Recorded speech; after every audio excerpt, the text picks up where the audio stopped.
Welcome back everybody to Neutrality Studies. Selamat datang kembali di Neutrality Studies. Nama saya Pascal Lotas, dan hari ini saya bersama Dr. Robin Anderson, Profesor Emerita dari Universitas Fordham, sekaligus penulis buku baru berjudul The Complicit Lens, U.S. Media Coverage of Israel's Genocide in Gaza. Selamat datang, Professor Anderson. Professor Anderson, welcome. Senang sekali bersama di sini. It's great having you. So you wrote this fantastic book. Senang sekali bisa berbincang dengan Anda. Jadi, Anda menulis buku yang luar biasa ini. Mari kita tunjukkan sekali lagi. Ini dia, The Complicit Lens. Anda menyoroti bagaimana media barat sebenarnya ikut memungkinkan terjadinya genosida yang kita lihat berlangsung di Palestina. Bisa ceritakan sedikit bagaimana Anda mulai meneliti buku ini, dan kenapa Anda begitu fokus pada peran media? Why you're focusing on media so much? Right, well, I've been in media studies my whole career and Benar. Jadi saya sudah berkecimpung di bidang studi media sepanjang karier saya. Saya menulis tentang berbagai jenis media, mulai dari televisi dan radio tradisional, film, sampai ke media digital. Nah, awalnya saya mulai menulis buku ini karena rekan-rekan saya di Project Censored meminta saya menulis salah satu dispatch mereka, yaitu blog daring mereka. Mereka memintanya hanya beberapa hari setelah peristiwa itu mulai terjadi. Dan ya, sejak awal sudah terasa kalau mereka tidak akan benar-benar menyampaikan kebenaran dan akan memutarbalikkan narasinya sejak awal. Tapi setelah saya menulis artikel itu, yang kebetulan jadi salah satu tulisan pertama yang muncul, tulisannya banyak dibicarakan. Artikel itu tersebar ke 4, 5, 6, bahkan 8 media berbeda, karena sifatnya terbuka untuk dibagikan. Dan pada saat itu, saya nulis tentu bersama rekan-rekan di Project Censored, serta saya terus menulis, detailnya menyuas tali. I just kept writing, and that's how it started. It's very good and it's very important. Itu sangat baik dan sangat penting. Menurut saya, ini adalah genosida. Cara kita melihatnya sekarang. Genosida jangka panjang. Bukan sesuatu yang selesai dalam 2 minggu seperti di Rwanda. Genosida jangka panjang tidak mungkin terjadi tanpa dukungan besar dari publik dan politik. Dan media tentu saja adalah pihak yang kemudian menjual seluruh proyek itu kepada masyarakat, supaya mereka tetap tenang dan diam. Bisa tolong jelaskan sedikit tentang hal ini? Tentang bagaimana masyarakat dibuat tenang seperti itu. The first step in any genocide is always the incitement. Langkah pertama dalam setiap genosida itu selalu hasutan. Semuanya dari hasutan. Dan tentu saja, para pejabat Israel langsung melakukan bentuk hasutan klasik untuk kekerasan, seperti yang dijelaskan dalam konvensi genosida. Jadi Elan dan kemudian Gallant, 2 orang militer itu, keduanya berkata, Hamas itu binatang. Kita berhadapan dengan binatang. Kalian mau neraka, kami akan kasih neraka. Tidak akan ada listrik, tidak akan ada makanan. Kami akan ubah kalian jadi kota tenda. Jadi kalau kita lihat kembali, sejak awal mereka sudah bilang apa yang mereka lakukan. Dan mereka bilang, Hamas menyerang kami. Dan bukannya merasa ngeri, mereka malah merayakannya. And instead of being appalled, they were celebrating. So they were actually targeting civilians. Jadi, mereka memang menargetkan warga sipil, dan sejak beberapa hari pertama sudah membenarkan hal itu, bahkan mengatakan kepada dunia bahwa mereka akan membunuh warga sipil. Tentu saja, sepanjang paruh kedua abad ke-20, kita sudah berupaya membangun aturan perang internasional supaya genosida tidak terulang lagi setelah Perang Dunia Kedua. Jadi kita tahu seperti apa bentuk genosida itu. Dan Israel bisa dibilang menjadi semacam studi kasus, dimulai dari pernyataan dan pengakuan bahwa mereka akan melakukan apa yang disebut hukuman terhadap warga sipil, menggunakan kekerasan yang tidak seimbang, dan membuat warga sipil menanggung akibat dari tindakan para pemimpinnya. Begitulah awalnya. Dan hal-hal seperti itulah yang sebenarnya diminta untuk tidak diberitakan oleh media. We're actually told not to report about. Yeah, and they did a very good job and not reporting a lot of. Dan mereka benar-benar berhasil tidak melaporkan banyak hal. Mereka juga sangat berhasil menciptakan atau mencoba menciptakan semacam bentuk persetujuan yang aneh sekali. Tapi, jujur saja, hal itu tidak pernah benar-benar tertanam. Saya tidak akan pernah lupa 1 atau 2 hari setelah tanggal 7 Oktober, saya membaca di The New York Times kalimat yang mengatakan bahwa orang Israel menganggap hubungan mereka dengan warga Palestina itu seperti hidup dan biarkan hidup. Dan kami semua berpikir, bagaimana mungkin seseorang bisa menulis hal seperti itu setelah 16 tahun penahanan total di penjara terbuka? Si puektes sedih. Concentration camp. Sebuah kamp konsentrasi. Kamp konsentrasi di masa modern, tempat orang-orang yang ada di dalamnya, 2 tahun sebelumnya, pernah berdemo di sisi pagar mereka sendiri. 200 orang tewas saat berdemo di sisi pagar itu. Tapi waktu itu diberitakan bahwa orang Israel menganggapnya sebagai hidup dan biarkan hidup. Itu jadi semacam kebangkitan yang sangat kelam. Narasi seperti ini, bisa nggak Anda jelaskan sedikit tentang narasi seputar peristiwa 7 Oktober? Bagaimana narasi itu dibangun dan bagaimana hal itu berperan dalam proses yang memungkinkan terjadinya genosida? Yeah, absolutely. So Ya, tentu saja. Jadi genosida itu, narasi tentang 7 Oktober, punya 2 tujuan, atau sebenarnya 3 bisa dibilang begitu. Sejak awal narasi itu langsung membingkai konflik Israel-Palestina, dimulai dari peristiwa 7 Oktober.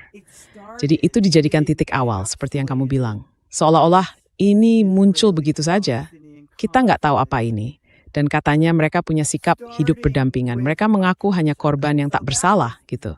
Padahal, seperti yang kamu sebut, dalam aksi pawai kepulangan besar tahun 2018, mereka menewaskan lebih dari 200 warga sipil, melukai 33.000 orang, dan lebih dari 100 orang harus diamputasi karena kaki mereka memang sengaja dijadikan sasaran. Jadi, and they wounded 33,000 and over 100 people had to have limbs amputated because they targeted their legs.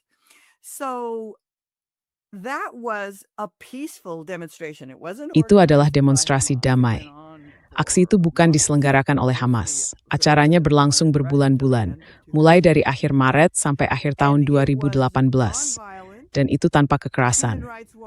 Human Rights Watch, Amnesty International, dan Komisi HAM PBB semuanya sudah mendokumentasikan kejahatan yang dilakukan Israel sampai saat itu. Mereka menyebutnya sebagai kekerasan tanpa pandang bulu. Para demonstran tidak menimbulkan ancaman apapun. Hal ini seharusnya diselidiki oleh Mahkamah Pidana Internasional.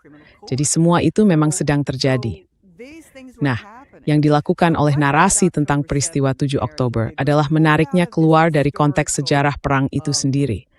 Padahal, seperti yang Anda sebutkan, Amnesty International dan Human Rights Watch sama-sama sudah menyatakan bahwa itu adalah negara apartheid dan pendudukan yang ilegal.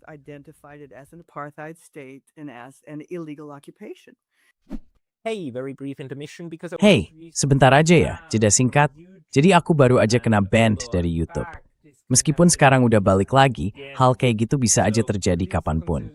Jadi tolong pertimbangkan buat langganan, bukan cuma di sini, tapi juga di daftar email aku di Substack, di pascalotas.substack.com. Linknya ada di deskripsi di bawah.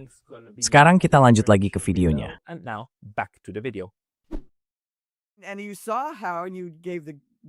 Dan kamu lihat sendiri, kamu kasih contoh yang bagus banget tentang bagaimana media Amerika benar-benar ikut bermain dalam hal itu. Dan seiring genosida itu terus berjalan dan masih terjadi sampai sekarang kan? Setiap kali mereka melaporkan jumlah korban, yang sebenarnya langsung saja sudah mendehumanisasi orang Palestina, setiap kali mereka melaporkan itu, mereka selalu bilang, ini adalah respons terhadap serangan Hamas yang menewaskan 1.200 orang, targeting magspil. Semua, setiap hari akan hilangkan ibu hem.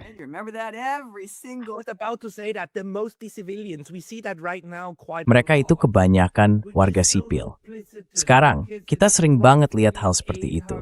Dan itu sangat munafik, karena jumlahnya kira-kira 800 warga sipil dan sekitar 400 militer. Dan yang militer itu ya, mereka memang target yang sah. Nggak ada orang berseragam yang bisa mengeluh karena dibunuh musuh. Nggak bisa. Itu memang aturan mainnya. Mereka adalah target yang sah. Jadi yang 400 itu bisa saja dieliminasi. Dan mereka nggak bisa protes soal itu. Tapi yang 800, nah itu masalahnya. Tapi kemudian, kalau dibingkai sebagai 1.200 korban yang kebanyakan warga sipil, Ya jelas itu seperti melebih-lebihkan angka kan? Of course, again, like inflating the numbers, right? So it pulled it out of its historical context. Jadi hal itu menariknya keluar dari konteks sejarahnya dan kemudian digunakan untuk setiap tindakan yang dilakukan oleh pihak Israel dianggap sah karena bersifat balasan. Inilah yang disebut narasi kekerasan dan ketenangan. Narasi seperti ini sangat umum, bukan hanya dalam peliputan perang, tapi juga di banyak tempat lain. Dalam berita, kita sering berbagi kerangka berpikir dan narasi yang sama, seperti halnya di dunia hiburan atau fiksi. Jadi, kita bisa menemukan pola narasi seperti ini di mana-mana dalam budaya kita. Dan yang muncul di sini adalah pola narasi krisis dan respons, bahwa semuanya dimulai dengan kekerasan pada tanggal 7 Oktober, dan pihak Israel sedang menanggapinya. And the Israelis are addressing it. Yeah, and it Yes. Dan mentuakan scene semuanya baik-baik saja. Kurt, may swing of pembeda di wilayah. Bukan serangan dilakukan untuk membelai. Dan itu tim yang Madison sendiri sangat sisa penting. Quite a pivotal one, isn't it? Absolutely. And so, the filmmaker Richard Sanders. Betul sekali. he did a couple Jadi of pembuat film excellent Richard films Sanders there, itu The membuat House beberapa Terror, film yang sangat and bagus one yang ditayangkan di Al Jazeera. He looked at Salah satunya berjudul 7 Oktober. Di situ, dia meneliti rekaman dari kamera yang dipakai para pejuang Hamas yang tewas atau tertangkap. Dia menggabungkan semua rekaman itu, dan dia menyimpulkan bahwa Hamas memang melakukan beberapa kejahatan perang. Mereka tidak seharusnya menyandera orang, tapi mereka melakukannya. Mereka juga membunuh warga sipil. Namun, kita tidak akan pernah tahu berapa banyak warga sipil yang tewas dalam serangan 7 Oktober itu, karena pihak Israel menerapkan yang disebut arahan Hannibal. Ada juga kesaksian dari seorang perempuan muda yang waktu itu berada di festival musik, lalu melarikan diri ke kibbutz Be'eri, dan dia disandera di sana. Dalam berjam-jam proses negosiasi itu, dia bilang butuh waktu sangat lama, sampai akhirnya pasukan Israel datang. She said it took hours and hours until the Israeli came. And when they came in a tank. Dan ketika mereka datang dengan tank, lalu mereka menembak, dan terjadi baku tembak yang mengerikan. Mereka membunuh. Dia bersama para sandera lain, jadi dia satu-satunya yang selamat. Katanya sekitar 12 orang tewas. Hal ini langsung diberitakan di media Israel, di Haaretz, Channel 12, dan media berbahasa Ibrani lainnya. Mereka memutar ceritanya dengan mengatakan bahwa warga sipil Israel sebenarnya ingin tahu apa yang terjadi, tapi hal itu ditutupi oleh media Amerika.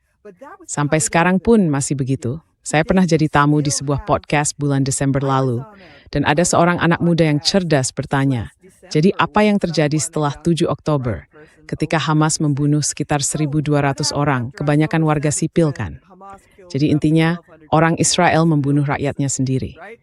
Dan kamu juga menyoroti bahwa banyak dari mereka adalah militer. It's an tating ut schulden yeast. We'll never know how many were killed that day. I mean, we could know. There are. I'm pretty sure. Maksud saya, kita memang nggak bisa tahu pasti. Saya cukup yakin ada orang yang punya datanya atau setidaknya perkiraannya. Tapi yang menarik buat saya, beberapa foto yang beredar di media, dan mungkin kamu bisa komentari soal itu, menunjukkan masalah yang jelas banget. Misalnya, semua mobil yang hangus terbakar total, mobil-mobil yang kabur dari festival musik Nova, semuanya terbakar habis. Dan kita jadi bertanya-tanya, gimana mungkin orang-orang yang paling banter cuma punya Kalashnikov bisa bikin satu mobil terbakar total? Mungkin ini juga karena ide konyol dari mentalitas Hollywood. Kalau mobil ditembak, langsung meledak kan? Padahal kita tahu, mobil-mobil yang hangus seperti itu mirip banget dengan yang kita lihat di Irak waktu Amerika Serikat menyerang kendaraan militer Irak dengan rudal Hellfire.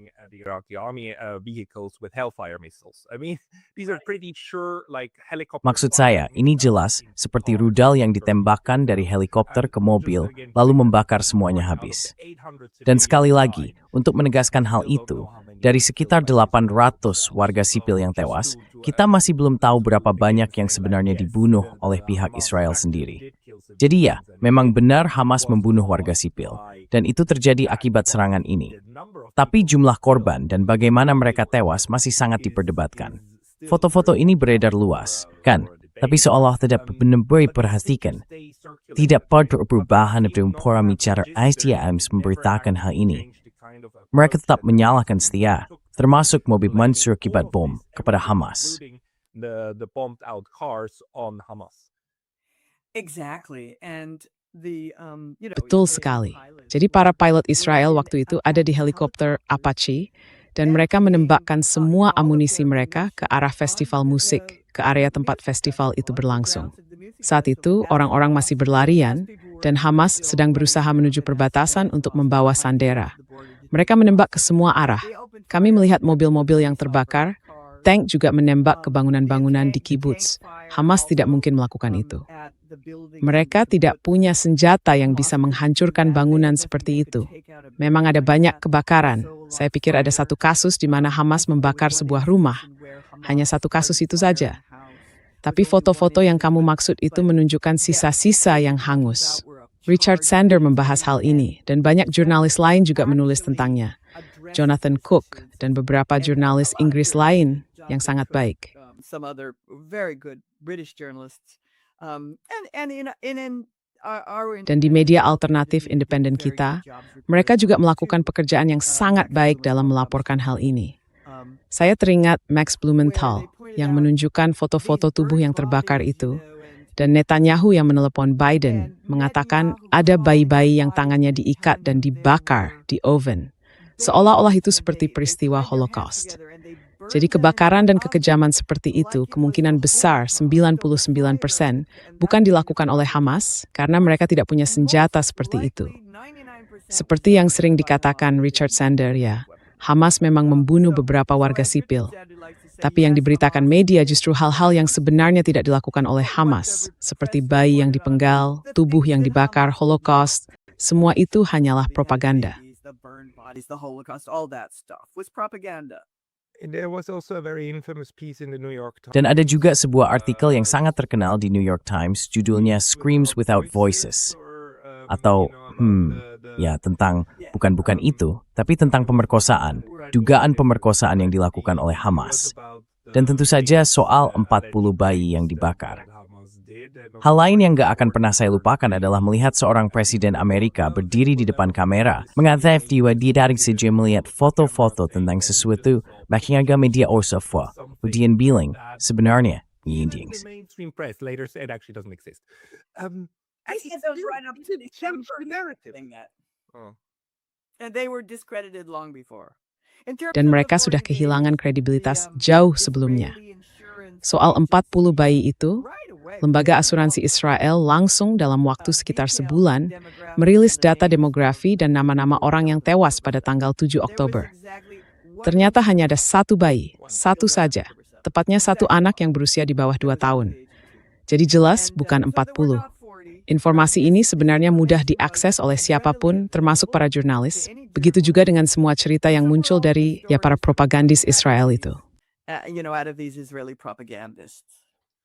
They were all Mereka semua. Gimana ya? Bagaimana kamu menjelaskan ke dirimu sendiri bahwa kita melihat begitu banyak media yang seolah-olah sepakat dengan narasi ini? Kita tahu dari Noam Chomsky dan Herman. Kita tahu soal konsep manufacturing consent. Kita tahu juga tentang gagasan bahwa hanya orang-orang yang memang sudah sejalan yang bisa duduk di posisi-posisi itu, dan seterusnya. Tapi tetap saja, luar biasa rasanya melihat bahwa pada momen seperti 7 Oktober, dengan konflik yang sebenarnya, ya, siapapun yang berpendidikan, bukan cuma jurnalis tapi siapapun yang pernah kuliah, pasti tahu bahwa konflik antara Israel dan Palestina itu sudah sangat lama, sudah berlangsung entah sejak kapan. Tapi tetap saja, semua orang mulai menyalahkan satu pihak. Dan dengan begitu seolah membenarkan kekerasan yang dilakukan pihak lain. Menurutmu, bagaimana bisa terbentuk gelembung jurnalisme seperti itu? Dan begitu cepat pula?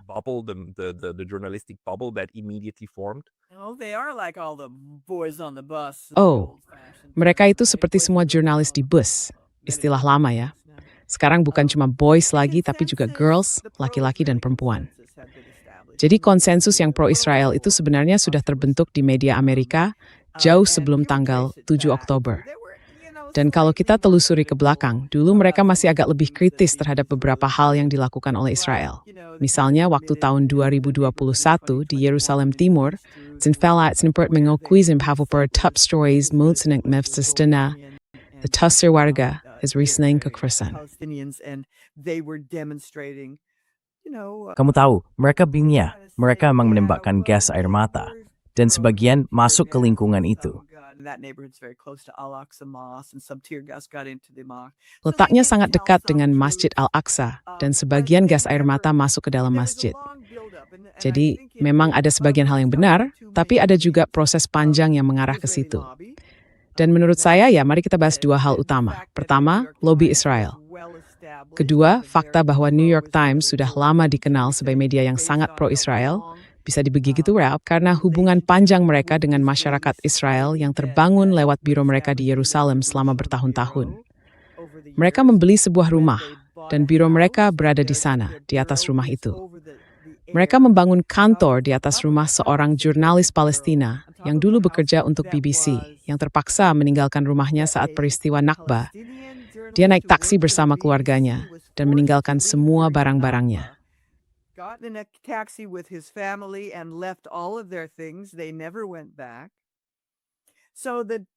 Mereka tidak pernah kembali.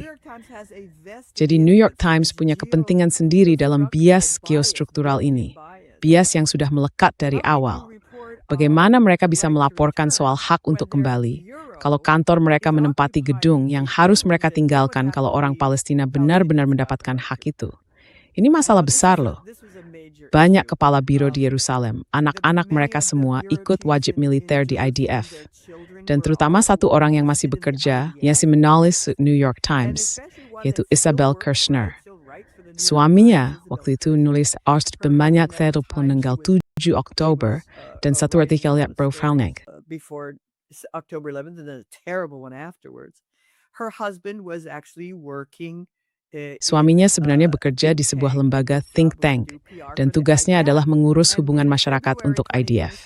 Lalu pada bulan Februari 2024 dia menulis semacam artikel yang memuji IDF, membicarakan betapa hebatnya sekarang ada banyak perempuan di sana yang katanya mendorong batas-batas baru, sangat progresif, dan berjuang melawan kalangan konservatif yang tidak ingin perempuan masuk militer. Tapi ya, artinya perempuan Israel kemudian punya izin untuk masuk dan membunuh perempuan Palestina. Jadi ada pembahasan panjang soal itu, tentang bagaimana cara seperti itu jelas bukan jalan yang tepat untuk memajukan hak dan kesetaraan perempuan dalam masyarakat.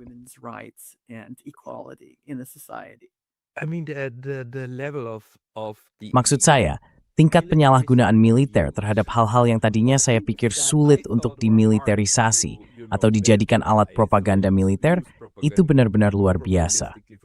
Feminisme tentu saja salah satunya. Dan ada satu hal lagi yang tidak akan pernah saya lupakan, yaitu tentang para tentara perempuan Israel yang berani, yang menjaga kamp tentara laki-laki Israel di malam hari.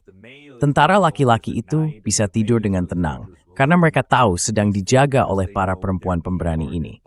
Contoh lainnya adalah apa yang disebut pink washing, tentang bagaimana hebatnya punya orang-orang LGBTQ yang bertugas di militer, lalu ikut menyerang dan membunuh warga Palestina dengan bom yang disebut bom gay. Maksud saya, luar biasa sekali bukan?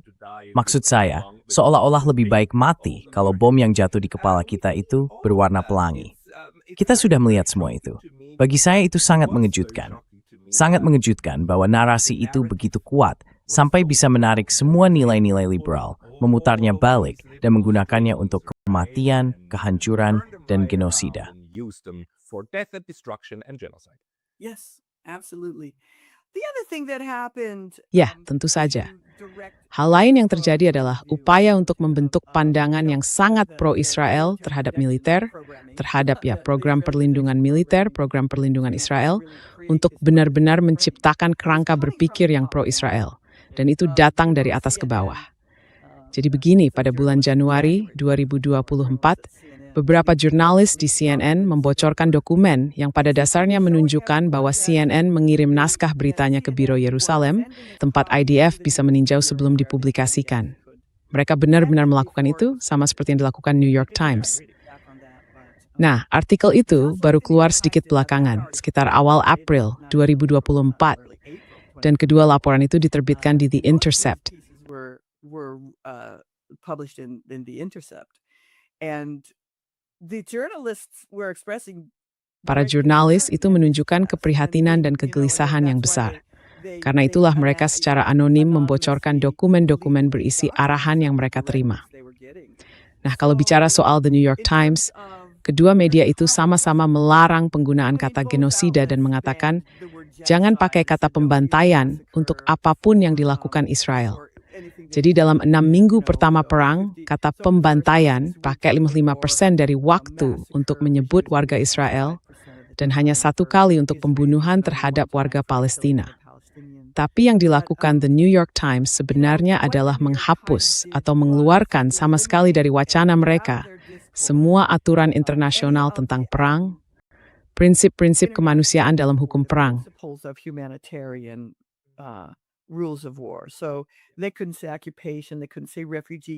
Jadi mereka nggak bisa bilang pendudukan, mereka nggak bisa bilang kamp pengungsi, mereka nggak bisa menyebut sebagian besar istilah yang sebenarnya penting, yang membuat jurnalis nggak bisa bicara jujur tentang apa yang benar-benar terjadi. Tapi jangan lupa, dalam 25 hari pertama, 5.000 warga Palestina tewas. Itu jelas hukuman kolektif. Sejak awal sudah kelihatan, mereka bilang apa yang akan mereka lakukan, dan langsung mereka lakukan. Dan selama itu, sampai kasus bulan Desember, gugatan yang diajukan Afrika Selatan ke Mahkamah Internasional, mereka tetap nggak bisa pakai istilah-istilah itu.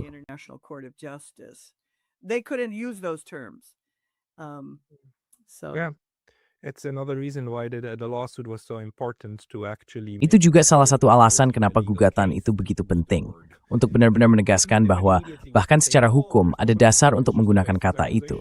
Mereka langsung bereaksi dengan, oh, tidak ada vonis, ini cuma tuduhan tanpa dasar, dan seterusnya. Tapi gugatan itu membantu menanamkan pemahaman bahwa inilah kata yang tepat. Inilah konsep yang harus dipakai untuk memahami tingkat kejahatan yang sedang terjadi. Saya penasaran, karena Anda sudah melihat begitu banyak media, dari pengamatan saya di Eropa, bahkan surat kabar besar seperti NZZ di Swiss atau Die Zeit di Jerman, dan lainnya. Jelas mengambil arahan dari The New York Times, The Washington Post, dan beberapa media besar lain. Jadi, bagaimana sebenarnya hierarki media itu bekerja? Maksud saya, bagaimana media yang lebih kecil, yang lokal, membaca apa yang ditulis oleh media besar, lalu menyesuaikan liputan mereka berdasarkan itu. Apakah memang begitu yang terjadi? Atau bagaimana prosesnya? Dan media mana yang berada di luar semacam piramida penyebaran informasi ala Barat itu?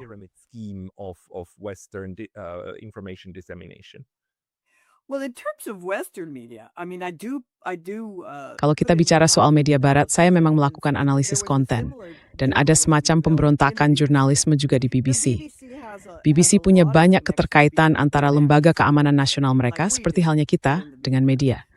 Jadi liputan BBC kalau kita lihat BBC, The New York Times, dan CBS, semuanya sejalan kan? Dan dari kebocoran CNN, kita tahu bahwa ada arahan seperti, jangan pernah menyebut Israel sebagai pihak yang menjatuhkan bom 2.000 pon yang menghancurkan seluruh gedung apartemen.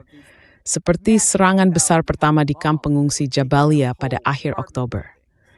Bom 2.000 pon itu jatuh, dan orang-orang bahkan tidak tahu apa yang sedang terjadi. Mereka berduka. Mereka melihat kawah besar itu, berusaha menarik anak-anak dan keluarga mereka dari bawah reruntuhan. Sementara itu, The New York Times dan media lainnya hanya mengatakan, di Persyrgi stach ledasen. Iya. Dan begini, kami melihat rekaman satelit hari Sabtu dan lubang itu belum ada. Tapi hari ini kami lihat lagi dan lubang itu sudah ada. Mereka benar-benar berusaha meyakinkan kami bahwa kawah itu baru saja terjadi. Lalu yang bikin saya benar-benar kesal, di New York mereka menayangkan foto dari kantor berita yang memperlihatkan jenazah sedang dibaringkan. Sementara jurnalis Palestina di lapangan melaporkan potongan tubuh di mana-mana. Itu mengerikan. Mereka juga mengutip para pekerjaan Tuhan yang saat ini ada di lokasi, ini adalah kejadian perang. Tapi di desa yang sama, The New York Times menampilkan foto dari kantor berita yang terlihat sangat bersih, dengan kain putih menutupi semuanya.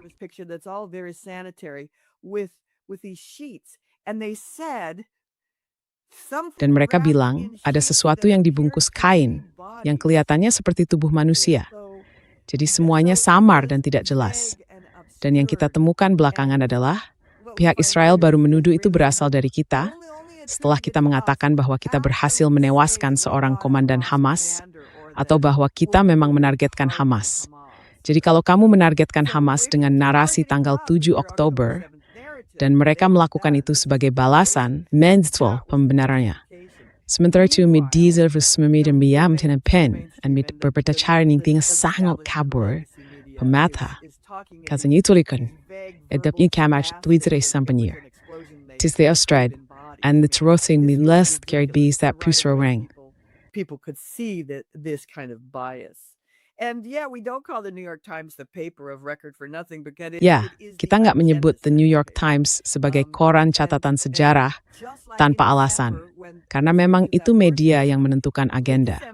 Dan sama seperti bulan Desember lalu, waktu Screams Without Words keluar di akhir Desember, itu muncul tepat bersamaan dengan kasus Afrika Selatan di Mahkamah Internasional. Menurut saya jelas banget mereka berusaha mengalihkan perhatian dari situ, lalu sekarang mengklaim cerita yang liar dan dibuat-buat. Nggak ada satupun bukti forensik, nggak ada bukti visual, nggak ada kesaksian langsung yang bisa dipercaya, nggak ada bukti forensik yang bisa diandalkan. Ini salah satu contoh paling parah dari kelalaian jurnalistik.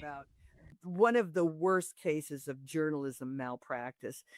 And interestingly, a couple of the Menariknya ada beberapa orang di The Guardian yang sempat ikut memuat artikel itu, dan beberapa media lain juga melakukan hal yang sama. Tapi mereka cepat-cepat menariknya kembali. Mereka sudah mundur sejak setelah tanggal 7 Oktober dari cerita tentang pemerkosaan itu, karena mereka sudah tahu saat itu. NBC dan Los Angeles Times juga menarik kembali laporan tentang pemerkosaan yang pertama kali muncul setelah tanggal 7 Oktober. Tidak ada dokumentasi, tidak ada bukti pendukung, tidak ada verifikasi. Jadi semua akhirnya mundur. Tapi The New York Times mengangkatnya lagi dengan cerita yang mereka klaim sebagai hasil penyelidikan baru, padahal sesama saja sumber lama yang sudah terbukti tidak kredibel, yaitu Zaka, yang seperti kita tahu sudah berbohong kepada kita pada tanggal 7 Oktober. You know, that had lied to us on October 7th. You know, one of the things that makes this propaganda Salah satu hal yang membuat propaganda ini begitu luar biasa efektif adalah, tentu saja, keyakinan bahwa kita di dunia barat, kalian di Amerika Serikat, Jepang, Swiss, Eropa, hidup di masyarakat yang bebas. Bahwa ada keragaman media, ada yang melaporkan ini, ada yang melaporkan itu.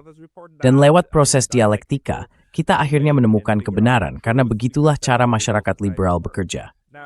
Sekarang kita tahu, bahkan bukan hanya tahu, tapi benar-benar diperlihatkan, bahwa bahkan hal seperti memungkinkan terjadinya genosida pun bisa terjadi di masyarakat liberal. Sistemnya tetap berjalan. Maksud saya, itu bisa dilakukan. Ratusan ribu orang bisa terbunuh, terusir, terluka, hancur, dan seluruh warisan budaya mereka bisa dihapuskan. Dan semua itu tetap bisa terjadi di masyarakat liberal, di lingkungan media yang katanya bebas. Bisakah Anda bicara sedikit tentang hal itu? Sesuatu tuwing, and you've pre-seri, din gisgam stem mengcurit, for ditskini, di zemeng sekali. Absolutely mind-boggling case actually of our times. Absolutely. I think the press has lost an enormous Betul sekali. Saya rasa media telah kehilangan banyak sekali legitimasi akibat 2,5 tahun terakhir dari genosida ini. Menurut saya hal itu sekarang sudah jelas, dan kita tahu alasannya. Anak-anak muda mereka belajar dengan sangat cepat.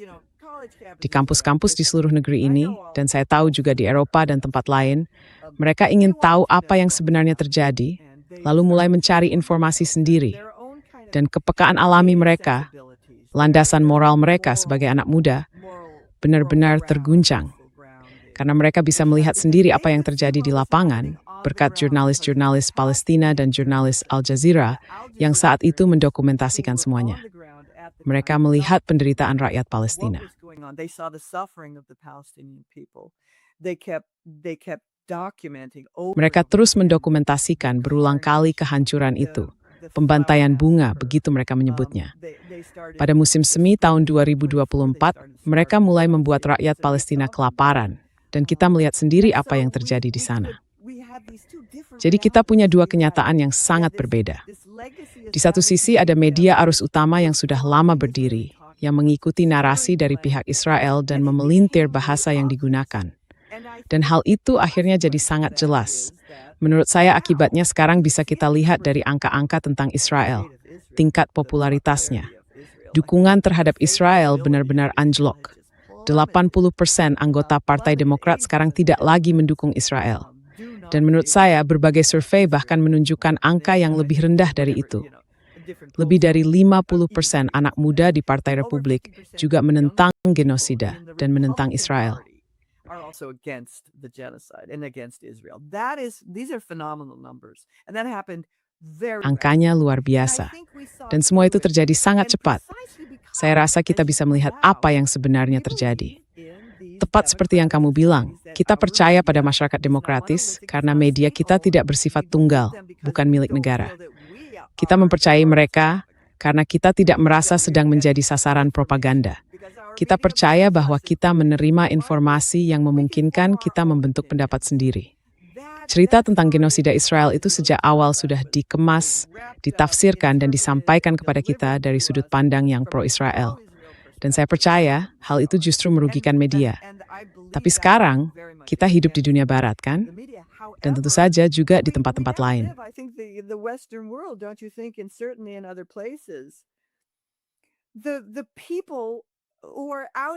Orang-orang turun ke jalan, masyarakat di seluruh dunia dalam jumlah besar turun ke jalan. Semua orang tampaknya menentang genosida ini. Tapi para elit yang menjalankan negara, yang memimpin korporasi di negara kita, ya mereka itu juga. Mereka adalah para kepala korporasi yang saling terhubung, yang juga ada di militer. Mereka ada di dunia bisnis dan juga duduk di dewan media. Jadi selama para elit pemerintahan itu melihat cerita mereka muncul di media, mereka merasa semuanya baik-baik saja. Mereka bisa terus melakukan apapun yang mereka mau. Tapi sekarang, menurut saya, kita justru diperintah oleh segelintir orang, oleh minoritas yang tidak melakukan apa yang kita inginkan, tidak mewakili kepentingan kita, dan bahkan secara aktif bekerja melawan kesejahteraan kita sendiri dan juga kesejahteraan dunia.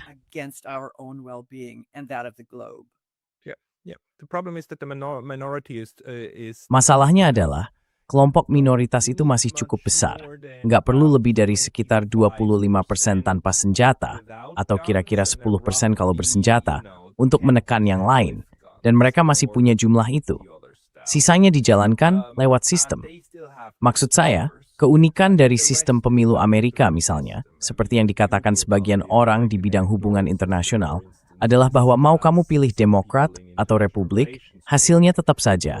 Orang-orang seperti Donald Rumsfeld, atau ya mungkin bukan Rumsfeld, tapi kamu tahu maksud saya, selalu saja muncul para pengusung perang dan elit perang, bahkan elit yang bisa dibilang genocidal, yang nggak punya masalah sama sekali dengan melenyapkan seluruh peradaban, seperti yang bahkan pernah dikatakan Donald Trump sendiri.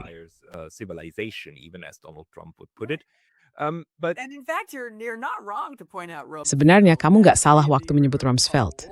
Kamu ingat Paul Wolfowitz, kan? Kamu juga bicara soal menghapus sebuah peradaban. Nah, kalau kita lihat sekarang dengan Trump, Wolfowitz lah yang pertama kali mencetuskan istilah pergantian rezim. Dia bicara tentang menyingkirkan sebuah rezim. Dan dari menyingkirkan rezim ke menyingkirkan peradaban, jaraknya nggak terlalu jauh. They do this association very quickly. Of course, also the rebranding and the legitimizing. Israel was, in my view, legitimized for the last 2.5 years to kill anyone they wanted by claiming that they were targeting a terrorist. So it's like the targeting of terrorists then excuses any kind of collateral damage. Plus, of course, I mean, it's implied. Maxo Yopfortheniste combatant atapet siripwing. Mal combatanits and you. Even a combatant, because combatants are protected, right? Combatants cannot be killed after they give up. Para kombatan tidak boleh dibunuh setelah mereka menyerah, setelah mereka meletakkan senjata, atau ketika mereka terluka. Begitu mereka terluka dan tidak bisa bertempur lagi, mereka dilindungi oleh hukum perang, oleh hukum kemanusiaan internasional. Tapi semua itu diabaikan. Maksud saya, bahkan sebelum tanggal 7 Oktober, Kita sudah melihat bagaimana IDF menyerbu rumah sakit, masuk ke ruang pasien, dan menembak pasien sambil mengatakan bahwa mereka adalah teroris. Sekalipun mereka anggota Hamas, mereka tetap seharusnya dilindungi. Tapi kita pilih seluruh konsep itu, dan media ikut membenarnya. Yes, Went along with it. that's correct. And the hardest Betul. chapter for me to Dan write bagian tersulit bagi saya saat menulis buku ini adalah bab tentang kehancuran sistem kesehatan di Gaza. first, and I Ya, really pertama focus saya on benar-benar fokus pada serangan terhadap Rumah Sakit Al-Shifa pada bulan November 2023, lalu lagi pada akhir Maret dan awal April 2024. Tenaga medis itu sebenarnya adalah fondasi orang-orang pertama, mereka yang memikirkan dan merancang konvensi Jenewa. Dulu, para pekerja kemanusiaanlah yang turun ke medan perang untuk mengevakuasi para tentara. Mereka seharusnya tidak menjadi sasaran, kan? Betul. Jadi, para pekerja kemanusiaan, dokter, dan perawat pada masa setelah Perang Dunia Pertama sangat terlibat dalam hal itu.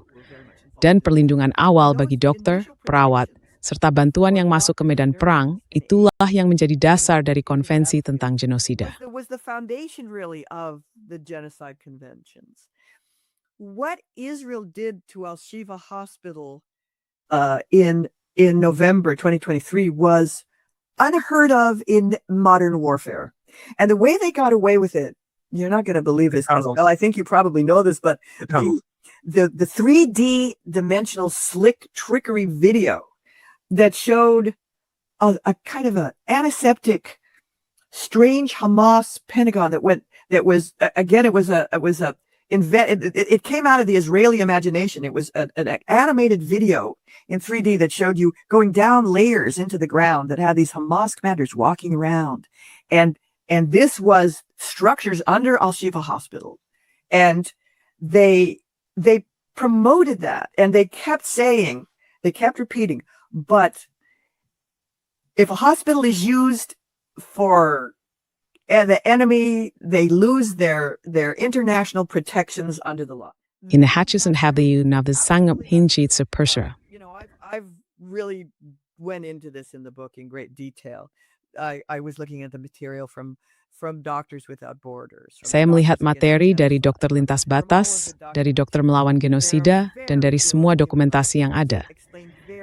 Ada banyak pengacara hak asasi manusia yang sangat kompeten, dan mereka menjelaskan dengan sangat jelas bahwa bahkan kalau memang ada pejuang di dalam rumah sakit, pihak yang menyerang rumah sakit itu tetap bertanggung jawab dan wajib melindungi pasien serta para pekerja kemanusiaan di dalamnya.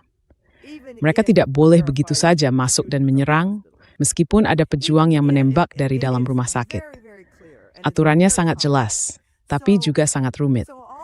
Namun yang dilakukan media arus utama hanyalah mengatakan, oh, tapi mereka kehilangan perlindungan kalau rumah sakit itu dipakai oleh teroris, seperti yang sering disebutkan. Dan beberapa tahun kemudian, banyak orang menunjukkan bahwa Israel sangat berhasil memelintir aturan perang, dan dalam banyak hal, bahkan mendistorsinya. And claiming in many ways, distorting them, and journalists didn't call them out. And Dan para jurnalis itu nggak menegur mereka. Dan tahu kan, kita jadi bertanya-tanya, kalau mereka ini seharusnya jurnalis berpengalaman, orang-orang terbaik yang meliput cerita ini, kok bisa begitu?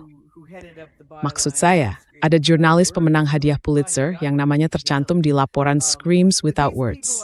Ayo, siapa yang nggak percaya sama mereka? Tapi ternyata mereka nggak mampu memahami.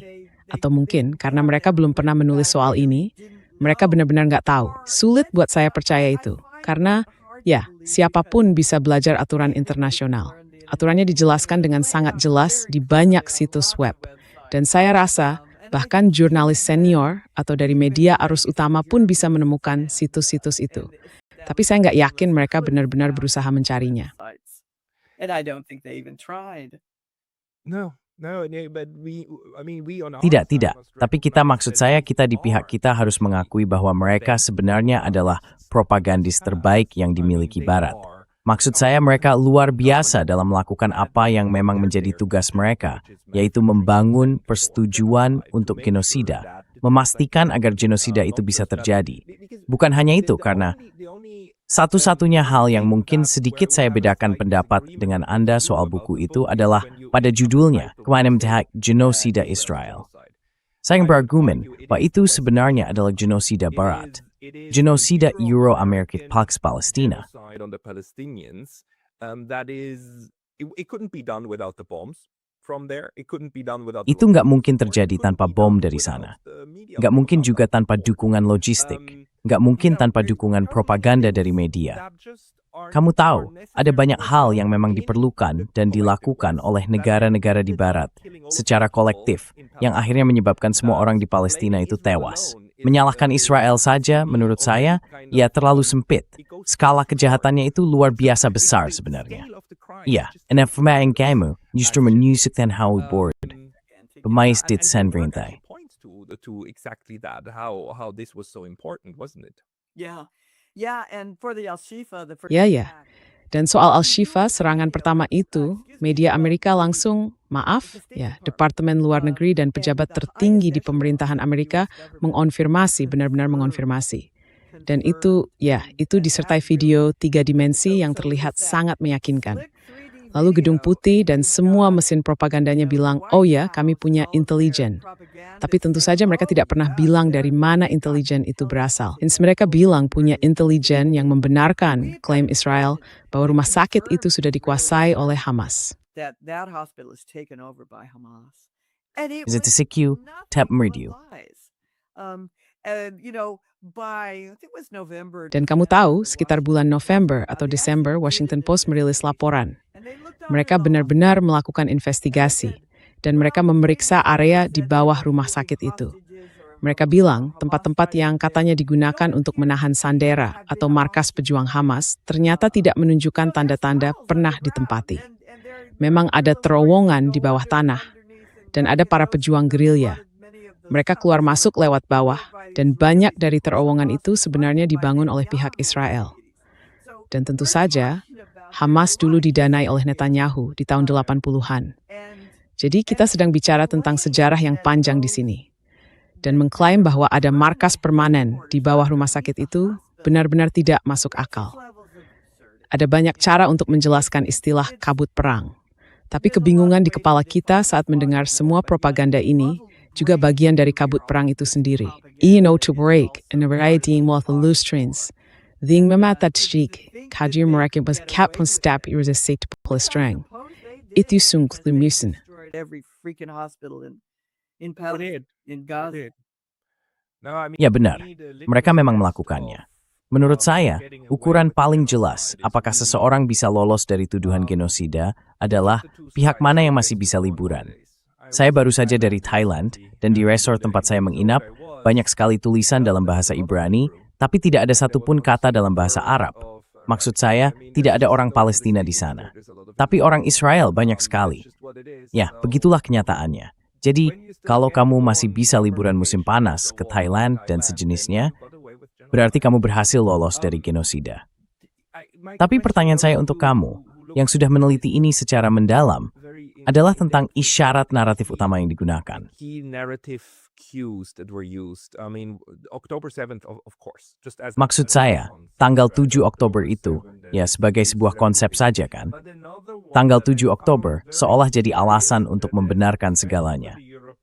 Tapi ada hal lain yang menurut saya menarik, terutama bagi orang Eropa, khususnya Jerman, yang dianggap sangat penting, yaitu hak Israel untuk eksis.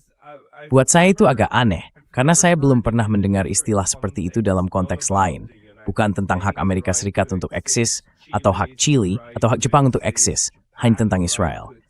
Dan itu diulang terus-menerus. Matt, jelaskan tentang konsep itu? so much. Can you maybe speak a little bit to that concept?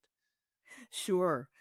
I think I recently Tentu. wrote a piece for Jadi begini, saya baru-baru ini menulis tentang Francesca Albanese, tentang bagaimana dia sangat informatif, sangat teguh, lalu tentu saja diserang. Semua laporan yang dia buat luar biasa sekali. Dan dialah yang benar-benar menuntaskan satu hal itu. Waktu di sebuah konferensi pers, ada jurnalis yang tiba-tiba bertanya, apakah Anda percaya Israel punya hak untuk ada?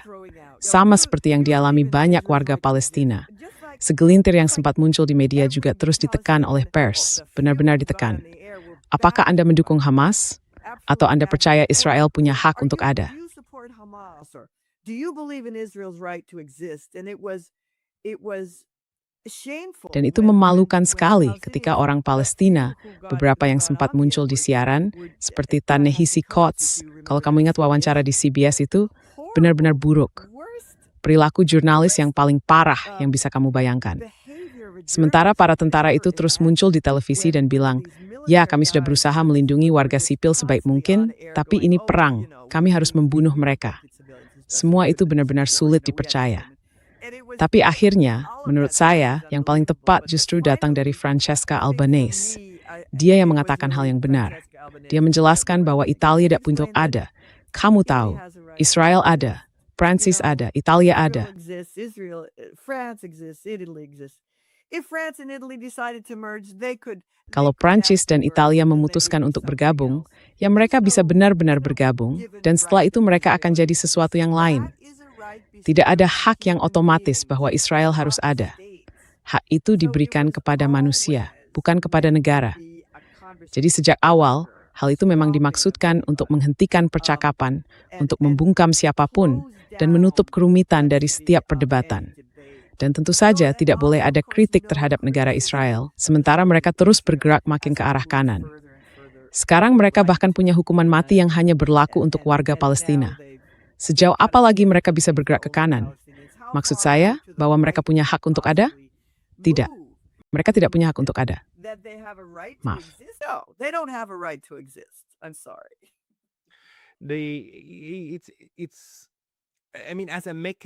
Maksud saya, sebagai sebuah mekanisme, saya rasa ini cukup penting ya. Bagaimana media kemudian menggunakan cara-cara seperti menghentikan diskusi dan meminta semacam sumpah kesetiaan. Misalnya, apakah Anda mengakui hak Israel untuk ada? Anda harus menyatakan kesetiaan pada sesuatu dulu, sebelum bahkan diberi kesempatan untuk melanjutkan pembicaraan. Pertanyaan lain yang sering muncul adalah, apakah Anda mengutuk peristiwa 7 Oktober? Itu besar sekali kan? Siapapun yang berbicara menentang genosida langsung denya. Jadi apakah Anda mengutuk 7 Oktober? Dan kalau tidak, orang itu akan diteriaki, dibungkam, dan pembicaraan pun selesai. Jadi dalam arti tertentu ini semacam penjagaan pintu lewat sumpah kesetiaan. Absolutely. And a way to Betul sekali. further- Betul sekali. Dan sebenarnya propaganda itu paling efektif kalau tidak ada suara tandingan kan? Semakin banyak suara yang berbeda atau yang menentang muncul di tengah lingkungan propaganda, semakin besar tantangan terhadap propaganda itu sendiri.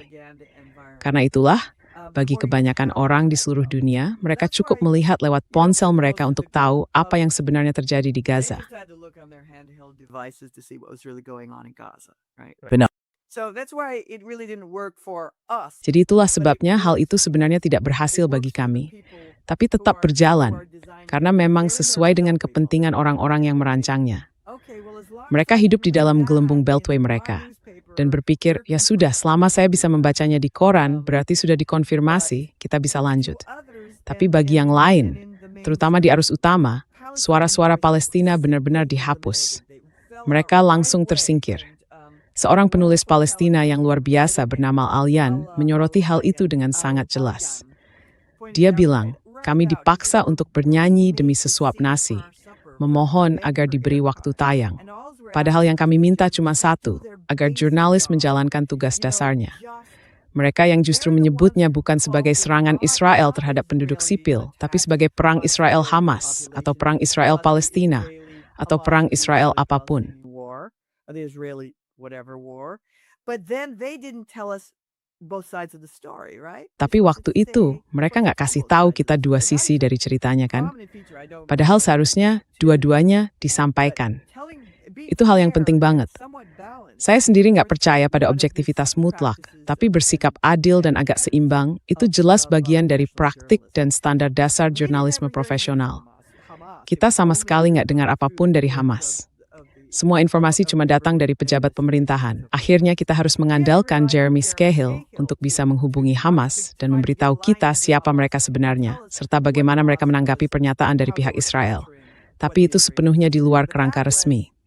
Selain itu, genosida berarti menghancurkan seluruh suatu bangsa, budayanya, identitasnya, agamanya. entire people, their culture, their identity, their religion. And that's what the Israelis were doing.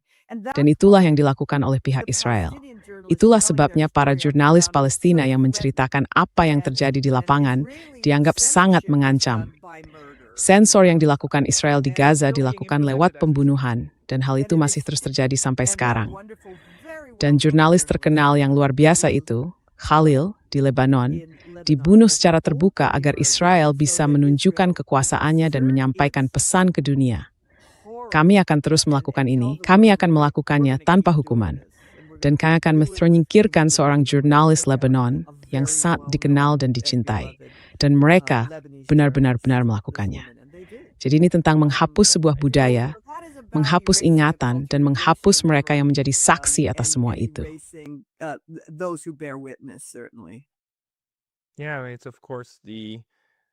Ya, tentu saja yang licik dari semua ini adalah bukan cuma satu suara yang disingkirkan, tapi juga membuat siapapun yang berpikir untuk menulis jadi takut, kan? Dan kalau tidak, ya mereka tinggal dibunuh saja. Dan soal Israel genosida dan bagaimana media arus utama memutarbalikan semuanya, ya intinya semua itu dianggap ya seolah-olah tidak apa-apa. Tidak akan ada yang masuk penjara karena itu. Baik Biden maupun Netanyahu.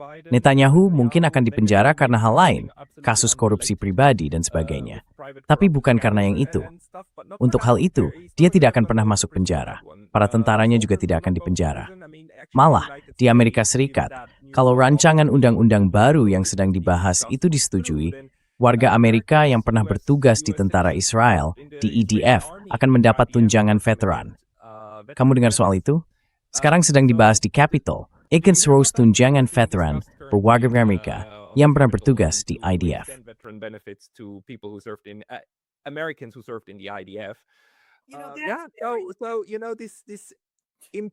Jadi begini, impunitas ini masih benar-benar merajalela. Dan saya percaya media dan orang-orang ini tentu saja suatu hari harus dimintai pertanggungjawaban. Maksud saya berharap kita bisa melihat itu terjadi. Saya berharap kita bisa melihat beberapa dewan redaksi, para pemilik media ini. Saya ingin sekali melihat mereka di Den Haag, mencoba membenarkan liputan mereka yang bersifat genosidal. Karena menurut konvensi genosida, di 7 halaman pertama tentang hasutan untuk melakukan genosida, mereka ikut berperan.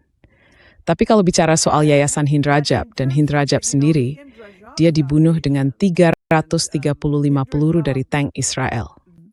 She was killed with 335 bullets from Israeli tanks.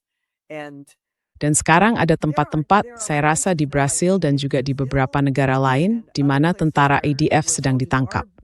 Dan itu karena Yayasan Hind Rajab memang punya agenda seperti itu. Itu yang sedang mereka lakukan.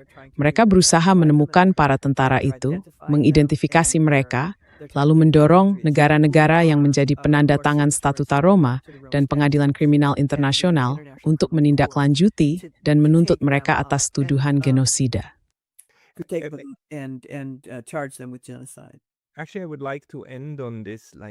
Sebenarnya, saya ingin menutup dengan hal ini. Apakah Anda tahu ada kasus di mana jurnalisme itu sendiri, di mana para jurnalis akhirnya didakwa di pengadilan internasional, atau berdasarkan hukum internasional atau hukum nasional, karena dianggap ikut memungkinkan terjadinya tindakan kekerasan tertentu. Karena menurut saya, kesanalah arah pembahasan ini seharusnya.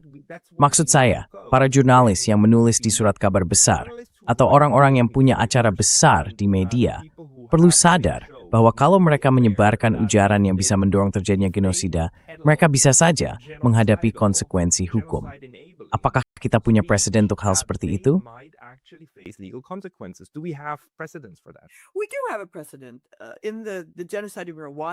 Kita memang punya presiden. Dalam kasus genosida di Rwanda, seorang penyiar asal Belgia dijatuhi hukuman penjara 12 tahun karena mengatakan, "Kita akan membunuh kalian." Dan ya, dalam konvensi genosida ada preseden hukum yang sangat jelas untuk para pemimpin yang mendorong terjadinya genosida. Mungkin tidak selalu di tingkat internasional, tapi hal seperti itu bisa terjadi di negara lain, seperti di Spanyol. Pinochet pernah didakwa dan diadili di Spanyol berdasarkan hukum Spanyol. Jadi hal seperti itu bisa saja terjadi.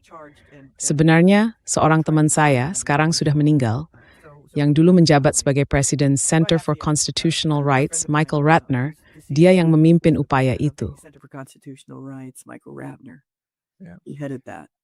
And it does raise this question, between. Dan ini memang menimbulkan pertanyaannya tentang batas antara kebebasan berbicara dan rasa bersalah dalam genosida, atau tindakan yang memungkinkan terjadinya genosida.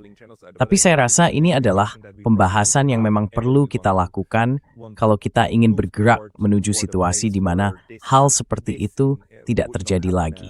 Tapi apakah ada hal dari buku Anda yang menurut Anda belum sempat kita bahas dan ingin Anda sampaikan kepada semua orang sebagai penutup diskusi ini? Well, there's the speech that Netanyahu Jadi, gave. ada pidato yang disampaikan Netanyahu, kalau tidak salah, itu bulan Juni atau Juli tahun 2024, saat dia datang dan berbicara di sidang gabungan Kongres. Waktu itu, surat perintah penangkapannya sedang dipertimbangkan oleh Mahkamah Pidana Internasional. Tapi Kongres Amerika tetap mengundangnya. Dan tidak ada media yang memeriksa fakta dari ucapannya. Tidak satupun media arus utama yang memeriksa kebenaran kata-katanya. Padahal dia berbohong en zediltig. Timap authau zinskang tortlifang, de mitajamater skay de gugurt tunako de sathim reng, elastic stru. And starvation as a weapon of war by the Israelis. And Netanyahu got up before Congress. Dan Netanyahu berdiri di depan Kongres dan berkata, kami punya banyak truk yang masuk. Bohong. Dan itu bukan karena kami, itu karena geng bersenjata dan Hamas mencuri makanan. Semua itu kebohongan terang-terangan. Dan tidak satupun jurnalis yang menantangnya. Dia malah mendapat lebih dari 50 standing ovation untuk kebohongan itu. Untuk pengulangan propaganda konyol yang sudah dia sebarkan kemana-mana. Stu melibin members nam Q Nord. Don't ties any thimita partatib as posurnami points as are. I won't see word by word, but major point by major point. Just lies upon lies. Kebohongan demi kebohongan. Luar biasa, lalu disebarkan lagi lewat media. Tapi justru karena itu, penting sekali punya buku seperti mencatat semua ini, menjelaskannya dengan jelas. Bagi yang ingin mendapatkannya, tentu bisa mencarinya secara online. Judulnya, The Complicit Lens, U.S. Media Coverage of Israel's Genocide in Gaza. Buku ini tersedia di Amazon. Saya pasti akan menaruh tautan ke buku ini di kotak deskripsi video di bawah. Dan Profesor Robin Anderson, terima kasih Dax Thingnya itu. Professor Robin Anderson, thank you so much for your time today. Sa meming skinning bisa hadisi these. Here.